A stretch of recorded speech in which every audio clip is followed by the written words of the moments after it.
Coaster Daddy here. In today's video, I will be discussing a few ideas as to what Cedar Point could be receiving for their 150th anniversary in the year 2020. This is actually a project that has been kept pretty well under wraps by the park. Much speculation has been made as to different types of coasters that could be coming to Cedar Point, but even as of January 2019, there has been no solid evidence discovered suggesting that any one type of coaster specifically will be coming to Cedar Point. And that is what we are going to be focusing on today specifically is roller coasters, as 150 is a huge milestone for Cedar Point, and being the roller coaster capital of the world, along with such bold things being said lately by park officials like Steel Vengeance being topped in 2020, it is pretty safe to say that Cedar Point will be receiving at least one new coaster for the 2020 season. Now, first of all, I have a theory, and I do not take any credit for this theory whatsoever. It's actually been tossed around quite a bit. But one theory is that Cedar Point could be receiving two coasters in 2020 for their 150th. Cedar Point currently markets themselves as having 18 coasters, as they include Pipe Scream on their official website as a roller coaster, even though us enthusiasts know it's not. And 2020 being the 150th anniversary, bringing the roller coaster capital of the world to 20 coasters would be very exciting and very marketable all at the same time. In the case that Cedar Point would get two coasters, I believe a wood coaster would definitely be included, especially considering, as evidenced by a recent tweet by Tony Clark, Cedar Point is bringing back a lot of retro attractions and ideas for 2020. So a wooden coaster would be a great way to pay homage to many retro coasters of Cedar Point's long gone years. Also, having 20 coasters would catch Cedar Point up with Magic Mountain, which will have 20 coasters once West Coast Racers opens this year. Now, I'm going to discuss a few types of coasters I think we could expect Cedar Point to receive. First of all, a B&M Flyer. Cedar Point is missing a B&M Flyer. It's really the only relevant model B&M that Cedar Point does not have right now. A B&M Flyer would just be a great looking ride. It would fill that gap in their lineup. And also, it would be really easy for Cedar Point. We know how Cedar Point loves records. It would be easy to top the current records for tallest, fastest, longest, and most inverting flying coaster. That would definitely be great for Cedar Point from a marketing perspective, but bringing that to a point I think it has against it, I actually don't think a Flyer would be that marketable to a wide audience, and I don't think it would attract as many new guests as Cedar Point would like to. For that reason, I think a B&M Flyer is one of the least likely options out of all these. Going into the next option here, a Gerstlauer Infinity model that would have 20 inversions for the year 2020, and also if you couple it with that two coaster theory, if it was 2020 and they'd have 20 coasters and one with 20 inversions, it'd make it all that much more convenient. But 20 inversions is a really easy record, and it would put them on top. The Smiler currently has the most. That's also a Gerstlauer Infinity coaster. That has 14 inversions. So I think this would be something great for Cedar Point to add to their lineup, and certainly something very unique for them as well.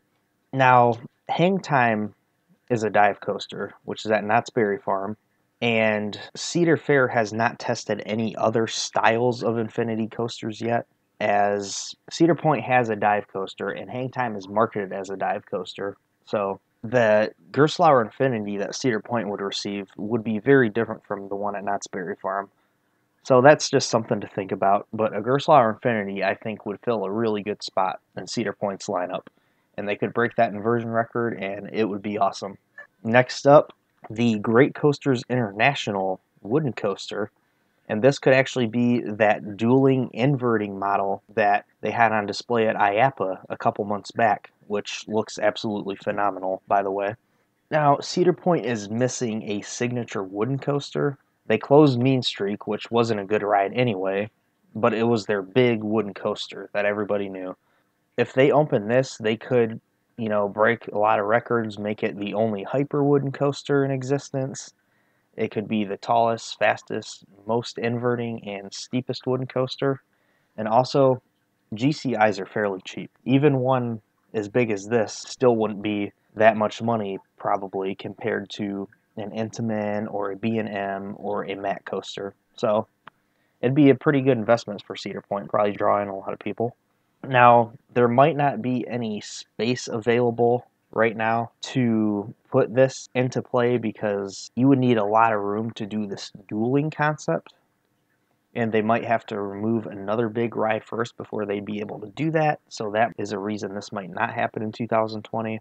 And also, many of the general public see Steel Vengeance as a wooden coaster, and this concept may be too similar looking to Steel Vengeance for Cedar Point in terms of marketing. Even though Steel Vengeance is actually a steel coaster, has steel track as we know, a lot of general public, they think it's a wooden coaster because they see all that wood. Our next option I have here is an RMC T-Rex. This would be the very first RMC T-Rex model to open if it were to open in 2020. RMC has stated in interviews that the RMC T-Rexes are able to reach very great heights. They said that they could even do a 500-foot model of this, and I'm not saying Cedar Point's going to get a 500-foot coaster. If any park were to do that, it would probably be Cedar Point. I don't think it's going to happen, at least not in 2020, but it is able to do things like that. These are going to be very reasonably priced rides, so it'd be a great investment for Cedar Point. This would be a completely new concept, basically, and it'd be in line with the 150th anniversary, something big, spectacular. Also, this would be very marketable, especially for the region that Cedar Point sits in. Definitely be a lot different than anything else, even remotely close to that area, because Railblazer and Wonder Woman Lasso Coaster, those are many, many, many, many, many miles away.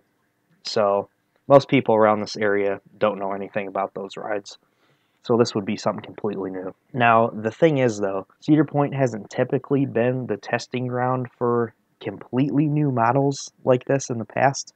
Now, yes, granted, they have opened the first coaster to reach 200 feet, the first full circuit coaster, the first full circuit coaster to reach 300 feet, and the first coaster to reach 400 feet.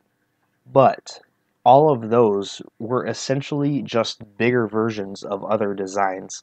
Magnum, it's just a typical full circuit coaster in design. Millennium Force, same thing. I mean, it has the cable lift hill, but it's just a full circuit coaster that's 300 feet tall and goes really fast. With Top Thrill Dragster, that concept had already been tested at Knott's Berry Farm with Accelerator, which is, half the size, but still the same thing as Top Thrill is, essentially. Also, another thing I just thought of while talking about that, with Knott's Berry Farm, they tested that concept with Accelerator, and essentially, that became Top Thrill Dragster. Going back to the Infinity model, I was talking about hang time. Maybe there's some correlation there, Knott's Berry Farm kind of being a testing ground, and then, having something open up at Cedar Point that kind of piggybacks off of that idea, so something interesting to think about. It's probably just a coincidence, but I just thought about that as I was talking about these models. Now, the thing is also with the T-Rex, the layout and ride experience may be too similar to Steel Vengeance,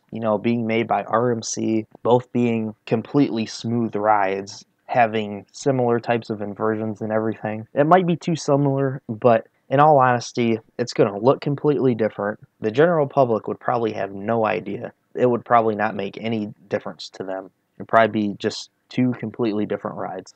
Let me know in the comments what you guys think Cedar Point will be receiving for their 150th anniversary, which will be in 2020.